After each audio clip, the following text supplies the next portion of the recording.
Le corbeau et le renard, quand la flatterie embrouille la raison, et que chien et chat nous donnent une leçon. Salut les amis!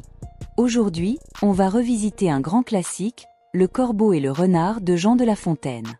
Vous l'avez probablement étudié à l'école, mais croyez-moi, on va y ajouter une bonne dose d'humour et de sagesse contemporaine. Mais attention, ce n'est pas juste une fable vieille de plusieurs siècles. Nous et nos fidèles compagnons à poil, chiens et chats, pouvons aussi en tirer quelques leçons bien utiles.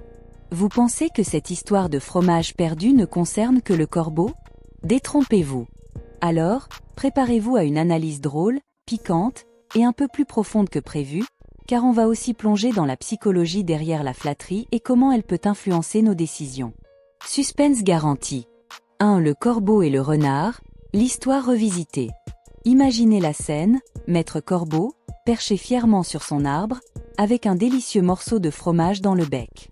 Il se sent invincible, tranquille, savourant son trésor. Mais voilà que Maître Renard, rôdant dans les parages, sent l'odeur du fromage et décide qu'il le veut. Ni une ni deux, il élabore un plan astucieux. Flatter le corbeau pour qu'il laisse tomber son précieux butin. Et, bonjour, monsieur le corbeau, commence-t-il, avec un sourire rusé. Mais que vous êtes joli, que vous me semblez beau. Voilà, la stratégie est lancée. Compliment après compliment, Renard cherche à gonfler l'ego du corbeau. Et ça marche. Le corbeau, grisé par tant de louanges, ne résiste pas à l'envie de montrer qu'il a aussi une belle voix. Il ouvre grand son bec pour chanter, et hop. Le fromage tombe tout droit dans la gueule du renard. La morale de l'histoire? Tout flatteur vit aux dépens de celui qui l'écoute. Une belle leçon, mais qu'est-ce que cela nous dit sur nous, humains? Pourquoi sommes-nous si sensibles à la flatterie? 2. Psychologie de la flatterie, pourquoi tombe-t-on si facilement dans ce piège? La flatterie, c'est comme un piège invisible. Vous ne le voyez pas venir, mais une fois que vous y êtes, il est trop tard. Et pourquoi cela fonctionne-t-il aussi bien sur nous, humains? Tout simplement parce que la flatterie exploite notre besoin profond de reconnaissance et d'acceptation.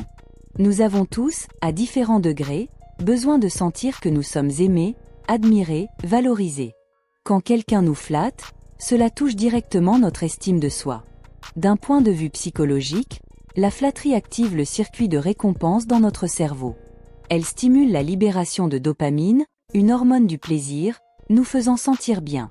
Mais attention, tout plaisir immédiat n'est pas forcément bon à long terme. C'est ici que le piège se referme.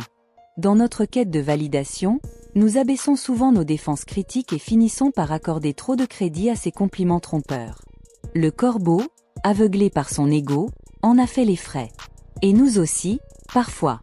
3. Flatterie et manipulation, les animaux nous donnent une leçon. On a tous déjà été victimes de flatterie, mais nos animaux domestiques? Sont-ils aussi sensibles que nous? Absolument pas. Et ils peuvent nous enseigner beaucoup sur comment garder la tête froide face à des compliments enjolivés.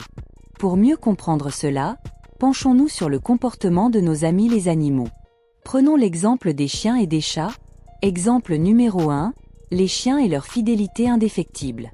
Les chiens, ces fidèles compagnons, ne se laissent pas facilement berner par quelques flatteries. Leur loyauté est à toute épreuve.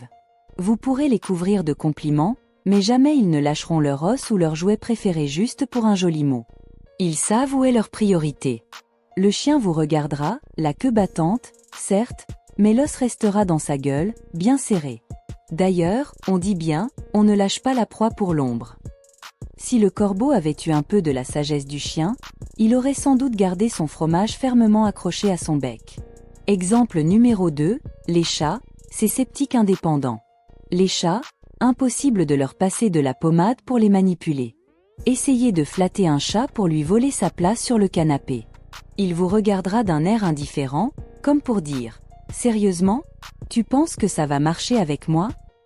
Les chats, eux, vivent selon l'adage « La prudence est mère de sûreté ». Pour eux, un compliment ne vaut rien s'il n'est pas suivi de quelque chose de concret, comme une bonne friandise.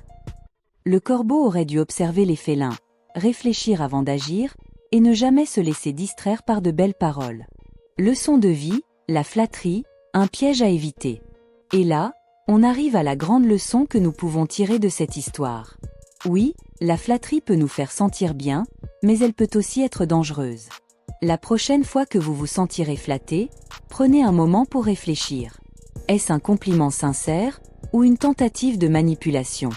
Souvenez-vous de Maître Corbeau et de son fromage, et gardez votre jugement critique. Dans la vie, tout comme avec nos chiens et nos chats, il est essentiel de ne pas se laisser aveugler par de belles paroles. Ne soyez pas comme le corbeau, trop préoccupé par son apparence ou l'opinion des autres.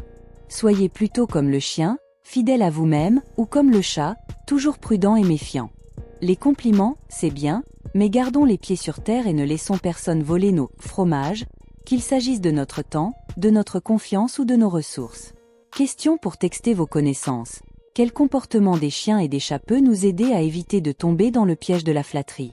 A. Les chiens nous montrent l'importance de la fidélité à soi-même, tandis que les chats illustrent la prudence face aux compliments. B. Les chiens et les chats se laissent toujours flatter sans réfléchir. C. Les chiens ignorent les compliments, et les chats adorent les flatteries sans méfiance. Réfléchissez bien, la réponse arrive bientôt.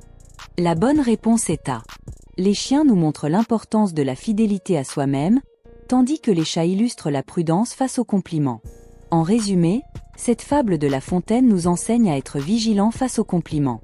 Les chiens nous rappellent qu'il faut rester fidèles à nos principes, même lorsque l'on nous flatte.